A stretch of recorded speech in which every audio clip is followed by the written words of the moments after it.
जय हिंद साथियों, आप सभी का स्वागत है आपके अपने YouTube चैनल विनर्स क्लासेस पर। तो आज हम देखने वाले हैं इस वीडियो में एसएससी जीडी का प्रैक्टिस सेट नंबर 10। इससे पहले हम 9 नंबर प्रैक्टिस सेट तक हल कर चुके हैं। तो चलिए बिना बकवाद किए स्टार्ट करेंगे अपने वीडियो को। सवाल नंबर 1 में कहा है, एक कक्षा में लड़कों की संख्या लड़कियों की संख्या से 3 गुनी है। निम्नलिखित में से कौन सी संख्या कक्षा में बच्चों की कुल संख्या को प्रदर्शित नहीं कर सकती? ऑप्शन ए दिया है 48, बी ऑप्शन 44, सी ऑप्शन 42 और डी ऑप्शन है 40।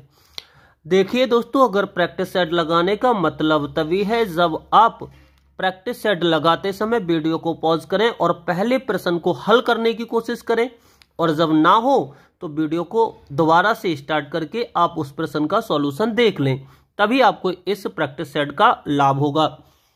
तो यहाँ पर दिया क्या है, आपको दिया है एक क्लास है जिसमें कौन है, बॉयज और गर्ल्स हैं, लेकिन जो बॉयज लड़के हैं वो लड़कियों की संख्या से 3 गुने हैं। इसका मतलब मैं कहना चाहूँ तो अगर बॉयज को मैं 3 यूनिट मान लूँ तो गर्ल्स कितनी हो जाएंगी, 1 यूनिट हो जाएंगी।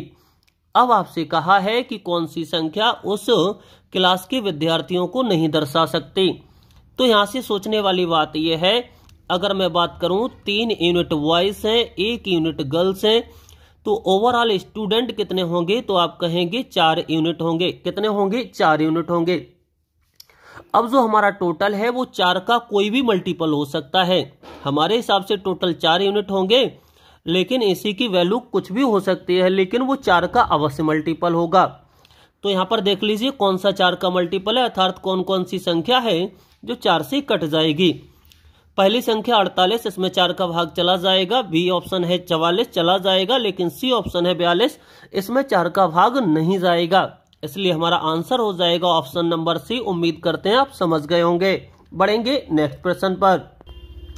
प्रश्न नंबर 2 में दिया है, यदि 82 बराबर है 4 के और 63 बराबर है 2 के, तो आपसे पूछा है बताइए 44 का मान क्या होगा। तो देखिए यहाँ पर रिलेशन निकालने की बात करें तो 82 से 4 बना है, मुझे लगता है कुछ ना कुछ यहाँ पर क्या हुआ है, भाग हुआ होगा। इतना छोटा नंबर तभी आ सकता है। तो आपका अगर दिमाग चलाएंगे तो आपको पता चल जाएगा 82 में 2 यूनिट है, एक है 8 और एक है 2। अगर आप 8 में 2 से भाग कर दें, अर्थात इनके बीच में डिवाइड कर दें, तो ये कितना आ जाएगा, 4 आ जाएगा, आपको 4 मिल जाएगा। ऐसे ही ध्यान से देखिए, यहाँ भी दिमाग चलाएंगे तो 63 में आप क्या कर सकते हैं, बीच में डिवाइड लगा दें तो 3 से भाग देंगे, कितना आ जाएगा, 2 आ जाएगा। इसका मतलब आगे भी हम 44 के मध्य में क्या लगा देंगे, दोनों यूनिटों के बीच में लगा देंगे हम भाग का चिन्ह। तो 4 से 4 को भाग देंगे, 4 एकम 4, एक बार चला जाएगा, आंसर हो जाएगा 1, जो कि ऑप्शन नंबर कौन सा होगा, ऑप्शन नंबर सी होगा। मैंने फिर से मैं कह दे रहा हूं, पहले भी कह चुका, आपको प्रैक्टिस सेट का लाभ तभी होगा जब आप वीडियो को पॉज करके पहले खुद करेंगे, फिर वीडियो को ऑन करके आप देखेंगे, तभी आपको फायदा मिलेगा। चलिए बढ़ेंगे थर्ड नंबर। 3 नंबर प्रश्न में आपको दिया है, निम्नलिखित शब्दों को अर्थपूर्ण क्रम में सजाने पर तीसरे स्थान पर कौन सा शब्द आएगा। आपको तीसरे क्रम पर कौन सा आएगा ये बताना है, जबकि शब्द कौन कौन से हैं, 4 शब्द हैं। एक शब्द है घर, फिर विद्यालय, फिर कॉलेज, फिर क्या है, स्कूल। तो ये बच्चे के विद्यालयी क्रमिक विकास से संबंधित है। विद्यार्थी जैसे ही जन्म लेता है तो सबसे पहले कहाँ जन्म लेता है, तो आप कहेंगे 1 नंबर पे आ जाएगा घर। और जब वो घर में जन्म लेता है, शिक्षा ग्रहण करता है, थोड़ी बहुत अपनी माता से ही, प्राथमिक स्कूल माँ होती है तो माँ से शिक्षा ग्रहण करता है, उसके बाद कहाँ जाता है, आप कहेंगे 2 नंबर पर आ जाएगा स्कूल। कौन आ जाएगा, स्कूल आ जाएगा। उसके बाद स्कूल से वो निकलता है, कहाँ जाता है, कॉलेज में जाता है, तो 3 नंबर पर कॉलेज हो जाएगा। उसके बाद 4 नंबर पर हो जाएगा विश्वविद्यालय। क्या हो जाएगा, विश्वविद्यालय। तो यहां से आप समझ गए होंगे, आपसे पूछा है तीसरे स्थान पर कौन आएगा, तो तीसरे स्थान पर आपका कॉलेज आएगा। क्या आएगा, कॉलेज। उम्मीद करते हैं आप समझ गए होंगे। ऑप्शन नंबर हो जाएगा राइट आंसर सी। प्रश्न नंबर 4 देखिए, दिया है, दिए हुए विकल्पों में से उस शब्द को चुनिए जो नीचे दिए गए शब्द में शामिल अक्षरों से नहीं बन सकता। इस तरह का प्रश्न आपको अभी तक 10 नंबर प्रैक्टिस सेट कर रहे हैं, हर प्रैक्टिस सेट में ये सवाल मिला है। तो उम्मीद है आपने वीडियो रोक के कोशिश कर ली होगी। तो अब बनाते हैं इसको। आपको ढूंढना होता है कि इन अक्षरों से कौन सा शब्द नहीं बनाया जा सकता। तो पहले की बात करें तो इसमें आर आएगा, ई आएगा, आर ई इसमें दिया है, एम बी इसमें दिया है, एन बी इसमें दिया है, ए बी इसमें दिया है, एन बी। अब इसमें ध्यान से देखिए, एन कितने आ गए, 2 एन आ गए, तो इसमें भी 2 एन दिए हैं। फिर टी आया, टी इसमें दिया है। बात करेंगे टी इसमें दिया है, आर इसमें दिया था, ए बी दिया था, एम बी दिया था, पी बी इसमें दिया था, तो ये भी बन जाएगा, ये भी बन जाएगा। इसमें बात करें तो एम दिया है, ई इसमें दिया है, एन भी दिया है, टी दिया है, लेकिन ओ कहीं भी इसमें नहीं है। इसका मतलब आपको इस तीसरे शब्द को बनाने के लिए ओ की आवश्यकता पड़ेगी, लेकिन इसमें ओ नहीं दिया है, तो आंसर हो जाएगा यही। क्यों कि आप सी बना ही नहीं पाएंगे, क्योंकि आपको सी बनाने के लिए ओ की आवश्यकता है, जबकि इसमें नहीं दिया है। समझ गए होंगे आप आसानी से। सवाल नंबर 5 में दिया है, यदि किसी सांकेतिक भाषा में बॉम्बे को इतना लिखा जाता है तो उसी भाषा में लखनऊ को क्या लिखा जाएगा। ध्यान से देखिए, जब भी कोडिंग डिकोडिंग का प्रश्न आएगा तो आपको ध्यान देने की आवश्यकता है कि इस शब्द को जो कोड किया गया है, क्या यही वाले लेटर तो नहीं लिए गए हैं। तो आपने देखा इसमें वी आता है, इसमें भी वी है, इसमें भी ओ है, इसमें भी एम, यानी जितने भी पहले वाले शब्द में लेटर हैं वो सब के सब कहाँ दिए हैं, दूसरे में दिए हैं। इसका मतलब इनका केवल और केवल क्रम बदल दिया होगा। तो ध्यान से देखें, यहाँ पर वी पहले स्थान पर आता है, जबकि इसमें बी लास्ट में आता है। यहाँ दूसरे स्थान पर, तो इधर लास्ट से 2 स्थान पर, यहाँ इधर से 3rd स्थान पर, तो यहाँ लास्ट से 3 स्थान पर, यानी पूरा देखेंगे तो इस शब्द को पलट के लिख दिया है। तो हम भी इसे पलट देंगे तो जो पहले स्थान पर है वो लास्ट पर हो जाएगा, तो एल लास्ट पर चला जाएगा। कितने ऑप्शन में ऐसा हो रहा है, एक ही ऑप्शन में, और वो ऑप्शन है आपका ए। उम्मीद करते हैं आप समझ गए होंगे। आपको देखिए चारों एल से ही पकड़ लिया, आपको चारों ऑप्शन चेक करने की जरूरत नहीं, क्योंकि लास्ट में एल पहुंचेगा। एल एक ही ऑप्शन में, ए में, तो आंसर हो जाएगा ए। 6 नंबर में आपको दिया है, प्रश्नों में प्रश्न चिन्ह के स्थान पर क्या आएगा। पहला दिया है चिकित्सालय, चिकित्सक से संबंधित है। उसी प्रकार आपको बताना है मंदिर किससे संबंधित होता है। तो चिकित्सालय बोले तो हॉस्पिटल में डॉक्टर होता है, तो मंदिर में कौन मिलेगा आपको, पंडित, यानी ऑप्शन नंबर इसका भी क्या होगा, सी राइट आंसर हो जाएगा। समझ गए होंगे आप बहुत ही आसानी के साथ। अब करेंगे सवाल नंबर 7 को, लेकिन उससे पहले थोड़ी सी आपकी राय लेना चाहेंगे। तो आप अपनी राय कमेंट बॉक्स में दे सकते हैं। राय ये लेनी है आपसे कि देखिए दोस्तों, मैं हर वीडियो में आपके लिए रीजनिंग का प्रैक्टिस सेट दे ही देता हूं, लेकिन इसमें बचता है मैथ और हिंदी बचता है, और आपका क्या जीएस बचता है। लेकिन जैसे मैंने रीजनिंग के प्रैक्टिस सेट दिए हैं, इसी तरह से मैथ के दे दूंगा। अब बात हिंदी और जीएस की बचती है, तो मैं ये सोच रहा हूं कि हिंदी और जीएस की वीडियो हर प्रैक्टिस सेट की अलग अलग ना बनाकर मैं 4 से 5 हिंदी के प्रैक्टिस सेट एक ही वीडियो में बना दूं। इसी तरह से 4 या 5 प्रैक्टिस सेटों की जीएस एक ही वीडियो में बना दूं, जिससे आपको देखने में आसानी हो जाए। तो ऐसा करूं या ना करूं, इसके लिए आपको कमेंट बॉक्स में अपनी राय जरूर देना है। तो 7 नंबर में दिया है गाजर। गाजर क्या है, एक जड़ है। उसी प्रकार से सेब क्या होता है, आपको इतना केवल बताना है। आप सभी जानते हैं गाजर क्या है, जड़ है, तो सेब क्या होगा, एक फल होगा, जो कि ऑप्शन नंबर कहां दिया है, बी में दिया है। उम्मीद करते हैं आसान प्रश्न था, आप समझ गए होंगे। बढ़ेंगे नेक्स्ट प्रश्न पर। यहाँ पर भी आपको प्रश्नवाचक चिन्ह के स्थान पर बताना है क्या आएगा। दिया है 25 का रिलेशन 60 के साथ में है, वही रिलेशन 210 का किसके साथ में होगा। तो यहाँ से अगर आप परीक्षा में बैठे होंगे तो आप यहाँ से अंतर से नहीं कर सकते दोस्तों, क्योंकि यहाँ से अंतर देखेंगे तो 35 का आएगा। यहाँ से अगर 35 जोड़ेंगे तो ऐसा कोई भी ऑप्शन नहीं मिलेगा। तो क्या करेंगे, तो यहाँ पर मल्टीप्लीकेशन निकाल लीजिए कि 25 का ये कितने गुना है। तो हम देखेंगे 25 का कितने गुना है, तो हम भाग कर देंगे दूसरे वाले नंबर में पहले वाले भाग से। तो 60/25 कर देंगे, आपको पता चल जाएगा ये कितने गुना था। तो 5 से काटेंगे 5 एकम, 5 दूनी 10, 5 से काटेंगे 5 पंजे 25, सॉरी ये 2 होगा। तो यहाँ से आ जाएगा कितना, 12/5 आ जाएगा। कितना आ जाएगा, 12/5। यानी पहले वाले नंबर में अगर 12/5 से मैं गुणा कर देता तो दूसरा नंबर मिल जाता। जैसे 60 में आप 25 में क्या करते, 12/5 करते, तो 5 पंजे 25, फिर से इनकी गुणा करते 60 मिल जाता। तो इसी तरह से आपको 210 में कितना कर देना है, कितना गुना, तो आप कहेंगे 12/5। देखते हैं, हो सकता है आंसर आ जाए। तो 210 का कितना कर देंगे, 210 का कर देंगे 12/5 गुना। 5 से काटेंगे, 5 चौक 20, 5 दूनी 10, तो ये हो जाएगा 12 दूनी 24, 24 का 4, 12 चौक 48, 48 और 2 कितना हो जाएगा 50। तो यहां से आएगा 504। क्या 504 कोई ऑप्शन है? आप कहेंगे बिल्कुल, ऑप्शन ए में दिया है। तो राइट आंसर हो जाएगा ऑप्शन ए। उम्मीद करते हैं इस प्रश्न को भी आसानी से समझ गए हो। अगला प्रश्न है, आपको दिया है पेंसिल को ये लिखा गया है, तो बताइए इरेजर को क्या लिखा जाएगा। आपको पहचानना है और इस प्रश्न का आंसर आपको कमेंट बॉक्स में देना है। ये प्रश्न बहुत ही आसान है, तो उम्मीद है आप इस प्रश्न का आंसर अपने कमेंट बॉक्स में जरूर लिख देंगे। तो बढ़ेंगे नेक्स्ट प्रश्न पर। तो देख लिए प्रश्न नंबर 10 में क्या दिया है, DGHJMN। आपको यहाँ पर फिल इन द ब्लैंक्स है, यहाँ पर बताना है प्रश्नवाचक चिन्ह के स्थान पर क्या आएगा। तो देखिए D से J हो गया, D से J हो गया, D 4 नंबर पे आता है, J 10 नंबर पे आता है, तो यहाँ पर कितना ऐड कर दिया। तो अब मैं एक बार लिख देता हूं, आपको थोड़ा सा टाइम ले लेंगे, कोई दिक्कत नहीं, जिससे समझ में आसानी से आ जाएगा। वैसे भी ये प्रश्न आसानी है। VY कितना हो जाएगा, Z हो जाएगा। तो यहाँ पर देखेंगे D से J हो गया, कितना हो गया, तो आप कहेंगे यहाँ पर 4 नंबर पे आता है, ये 10 पर, तो 6 ऐड कर दिया।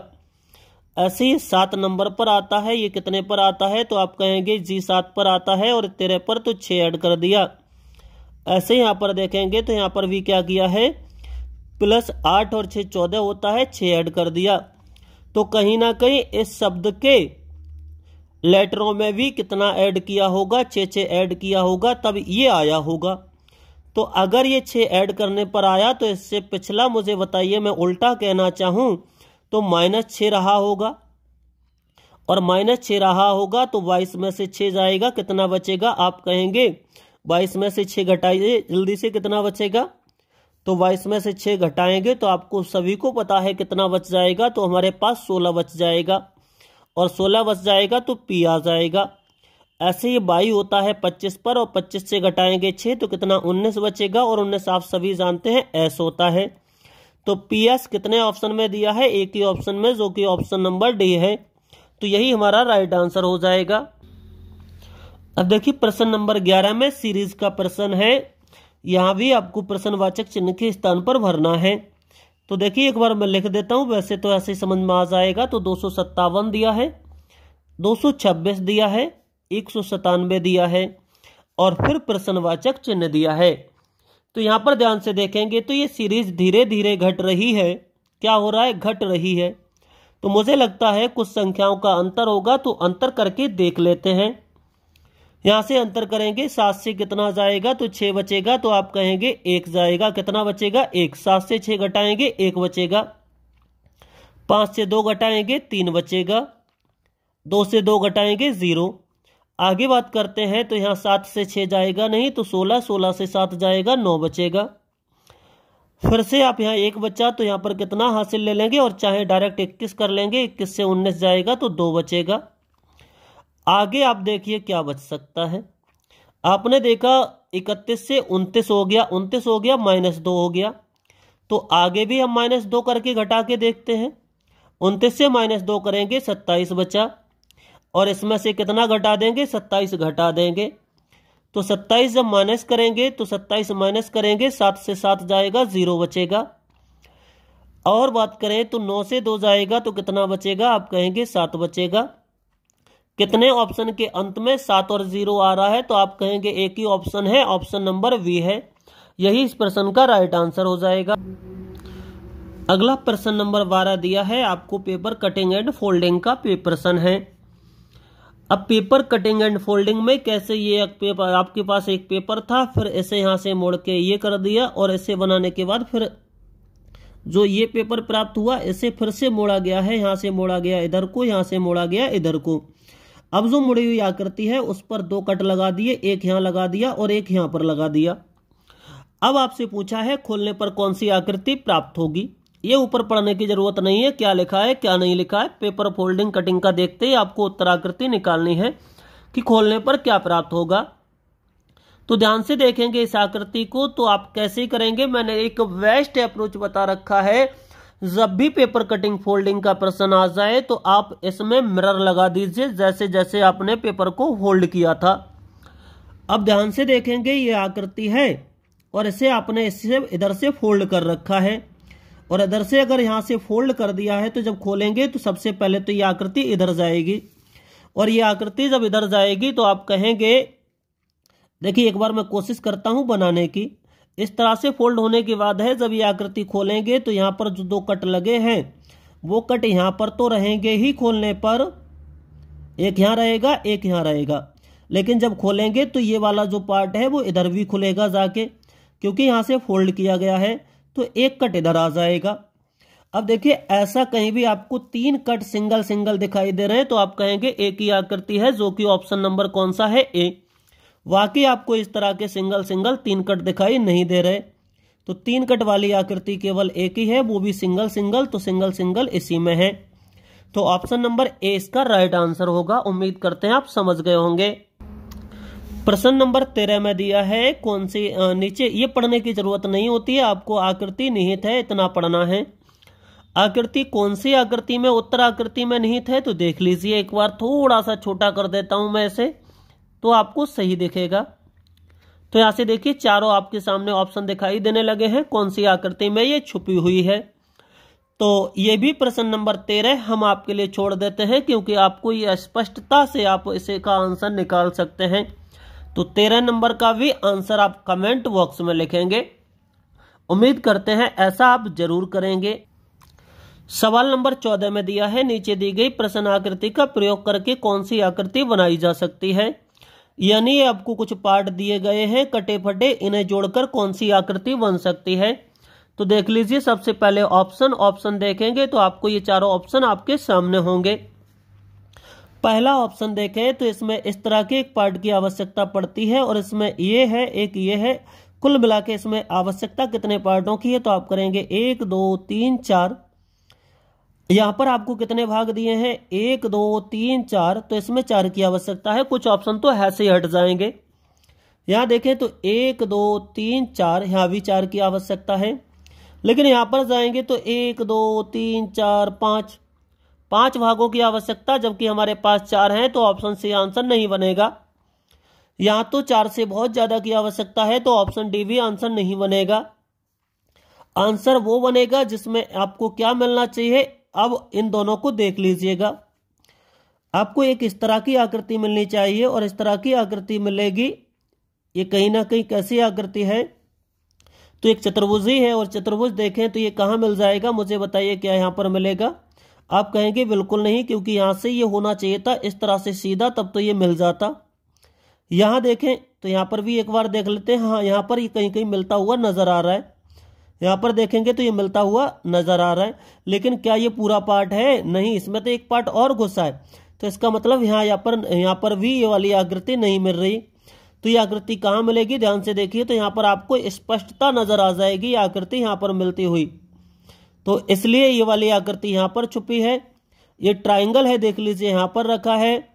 ये छोटी वाली आकृति एक यहाँ पर रखी गई है, एक यहाँ पर रख दी गई है। हालांकि इसको उल्टा करके सेट किया है। ये वाला जो पार्ट है वो कहाँ पर सेट है, यहाँ पर है।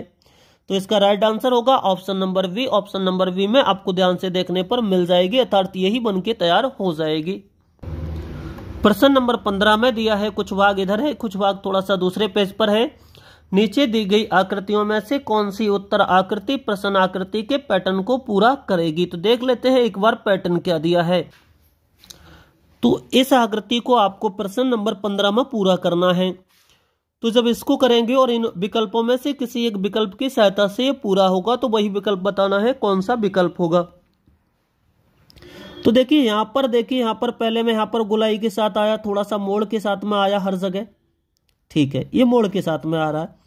तो आप देखें चारों ऑप्शन में कहां पर मोड़ के साथ ऐसा कुछ आ रहा है, क्योंकि इधर से अगर इसे बनाना है तो ये आपको पूरा ही कर्व पूरा करना पड़ेगा, ये पूरा वक्र पूरा करना पड़ेगा। इसलिए इधर क्या होना चाहिए, गोलाई होनी चाहिए। ऐसा यहाँ पर गोलाईदार कोई भी है तो आप कहेंगे ना तो इसमें ना इसमें ना इसमें, कौन से में है, ऑप्शन नंबर ए में है। तो राइट आंसर होगा इसका ऑप्शन नंबर ए। उम्मीद करते हैं समझ गए होंगे। प्रश्न नंबर 17 में आपको दिया है निम्नलिखित चित्र में प्रश्न सूचक, यानी आपको फिर से प्रश्नवाचक चिन्ह के स्थान पर ढूंढना है, क्या आएगा। तो यहां पर दिया है 4, 7, 4, 5, बीच में दिया है 51। आपको ये ढूंढना है कि 51 कैसे आया होगा इन चारों नंबरों से। क्यों? क्योंकि बीच में बड़ा नंबर है, इधर भी देख लीजिए। तो कैसे आया होगा 4, ये बीच वाला नंबर। तो यहां पर बात करें तो यहां पर आप ध्यान से देखेंगे तो जो 51 है, मैं एक तरीका देखूं कि जोड़ के देखूं तो क्या बन पाएगा 51, आप कहेंगे बिल्कुल नहीं। तो मैंने कहा यहां गुणा कर लूं तब बन पाएगा क्या, 4 सत्ते। ऐसा आपको दिमाग चलाना है पेपर में। 4 सत्ते 28, 4 पंजे 20, 28 और 20 51 बनेगा नहीं। तो मैं एक काम करता हूं, सामने सामने गुणा करके देख लेता हूं। 4 चौके 16, 5 सत्ते 35, 16 और 35 कितना होता है, आप कहेंगे 51। यानी यहां से जो तरीका बन रहा है वो क्या बन रहा है, इधर विकर्णवत गुणा कर लीजिए सामने वालों की और उन्हें जोड़ दीजिए। 4 चौक 16 और 7 पंजे 35, 16 35 51 होता है। क्या पैटर्न ये यहां भी लग रहा है, तब हम इसमें लगा देंगे। यहां गए 2 दूनी 4 होता है, 4 सत्ते 28, 28 और 4 32। हाँ यही पैटर्न है। अब हम क्लियर हो गए, श्योर हो गए। तो ऐसा ही करेंगे। तो 7 अट्ठे 56 या 8 सत्ते 56 और 4 चौके 16। तो 56 और 16 जब आप जोड़ेंगे तो आपको पता है इकाई अंक 6 6 12, यानी इकाई अंक 2 मिलेगा। और 2 एक ही ऑप्शन में है, ऑप्शन नंबर कौन सा है, वी। तो राइट आंसर आपका होगा ऑप्शन नंबर वी। अब देख लेते हैं 18 नंबर प्रश्न को। दिया है कौन सी उत्तराकृति नीचे दी गई प्रश्न आकृति का सही दर्पण प्रतिबिंब होगी, यानी मिरर इमेज आपसे पूछी गई है। मिरर इमेज आप आसानी से बना लेते होंगे। मिरर इमेज में आपको कई बार बता चुका मैं, होता क्या है, जो मिरर इमेज में जो ओरिजिनल इमेज है उसका जो दायां है मिरर के पास है वो मिरर के पास ही रहता है, और जो भाग मिरर से दूर है वो मिरर से दूर ही रहेगा। और दूसरा, जो इस आकृति का अभी लेफ्ट है वो राइट हो जाएगा। लेफ्ट ये है तो मिरर इमेज में ये राइट तरफ पहुंच जाएगा, और ये राइट तरफ है तो ये कहां आ जाएगा, लेफ्ट तरफ आ जाएगा। देखिए यही कॉन्सेप्ट लगाइए। तो पहली बात तो पहली आकृति कभी भी नहीं बनेगी क्योंकि यहां पर दोनों के दोनों डॉट्स नहीं है, जबकि ये आकृति डॉट्स दिखा रही है पहली आकृति, क्योंकि यहां पर डॉट्स नहीं है। तो यहां दोनों डॉट्स कैसे आ जाएंगे, बिल्कुल नहीं आएंगे। तो पहला ऑप्शन हट जाएगा। अगले पर बात करते हैं, दूसरा ऑप्शन कैसे हटेगा। देखिएगा मैंने कहा अभी ये पार्ट है ये राइट में है, लेकिन मिरर इमेज में क्या आएगा, लेफ्ट में। क्या ये लेफ्ट में आया, अब भी तो इसमें दाएं के दाएं है, तो आप कहेंगे ये भी ऑप्शन हट गया। आगे बात करते हैं इसमें, तो यहां पर भी राइट में दिया है जबकि ये मिरर इमेज में लेफ्ट में होना चाहिए, ये भी हट गया। ऑप्शन नंबर डी इसका राइट आंसर है। उम्मीद करते हैं समझ गए होंगे। 19 नंबर जो प्रश्न है वो आपका वेन डायग्राम का प्रश्न है। किस किसका वेन डायग्राम बनाना है आपको, तो प्रबंधक है, मजदूर संघ और कामगार के बीच सही, यानी प्रबंधक, मजदूर संघ और कामगार। अब देखिए यहां पर कौन सा वेन डायग्राम आपका सही होगा। अब यहां पर देखेंगे तो यहां पर दिया है प्रबंधक क्या मजदूर संघ हो सकता है, कभी नहीं हो सकता। प्रबंधक किसमें होगा, किसी भी कॉलेज का होगा। मजदूर संघ बिल्कुल अलग होगा। तो प्रबंधक और मजदूर संघ दोनों अलग अलग होना चाहिए। अब कहां पर दो अलग दिए, एक तो इसमें दोनों अलग अलग दिए, एक जगह यहां पर दो वेन डायग्राम अलग है, ये तो सब जुड़े हुए हैं, तो ये तो आंसर होंगे नहीं। लेकिन यहां पर देखेंगे कामगार, क्या देखेंगे, कामगार। अब कामगार है वो जरूरी थोड़ा ये मजदूर संघ में ही हो, उससे अलग भी हो सकता है, उससे अलग भी हो सकता है। तो आप यहां से कहेंगे कि मजदूर संघ भी अलग होगा, प्रबंधक बिल्कुल अलग होगा, कामगार बिल्कुल अलग होगा। तो ये तीनों अलग हो जाएंगे। तो ऑप्शन नंबर 20 का राइट आंसर होगा। आगे बात करेंगे 20 नंबर। 20 नंबर कथन निष्कर्ष का प्रश्न है। दिया है कुछ कमरे स्टोर हैं, क्या दिया है, कुछ कमरे स्टोर हैं। तो यानी ये मान लीजिए कमरे हैं, तो इनका कुछ भाग क्या है, स्टोर है। आप कहेंगे बिल्कुल सही। आपसे कहा सभी स्टोर गोदाम हैं। अब जितने भी स्टोर हैं वो क्या हैं, गोदाम हैं। तो हमने गोदाम बना दिए। फिर आपसे कहा सभी गोदाम वेयर हाउस हैं। तो जितने भी गोदाम हैं वो क्या हैं, वेयर हाउस हैं। ये भी बना दिए। ठीक है। आपसे निष्कर्ष पहला क्या पूछा है, सभी कमरे गोदाम हैं। सभी कमरे गोदाम हैं, तो मैंने बताया कमरे का मतलब ये रहे और गोदाम इतने रहे। तो क्या ऐसा है, इतने कमरे क्या गोदाम है? आप कहेंगे बिल्कुल नहीं, जबकि ये कह रहा है सभी कमरे गोदाम है। ये बात गलत है। आगे बात कर लेंगे क्यों इतने कमरे गोदाम नहीं है, केवल इतने कमरे गोदाम हैं। तो ये पहला कथन हो जाएगा गलत। अगला, सभी स्टोर वेयर हाउस हैं। अब स्टोर ये रहे और वेयर हाउस ये टोटल है। तो मुझे बताओ जितने भी वेयर हाउस हैं, जितने भी स्टोर हैं वो वेयर हाउस हैं या नहीं? तो आप कहेंगे बिल्कुल हैं। तो ऑप्शन नंबर जो भी है, ऑप्शन नंबर सेकंड निष्कर्ष इसका निकलेगा, जो कि ऑप्शन नंबर कौन से में दिया है, बी में। तो राइट आंसर होगा इसका ऑप्शन नंबर बी। उम्मीद करते हैं आपको पूरा ही टेस्ट बहुत ही अच्छी तरह से समझ में आया होगा और ये टेस्ट बिल्कुल आपके एग्जाम के लेवल का है। अपना स्कोर कमेंट बॉक्स में जरूर लिखना कि कितना हुआ था आपका।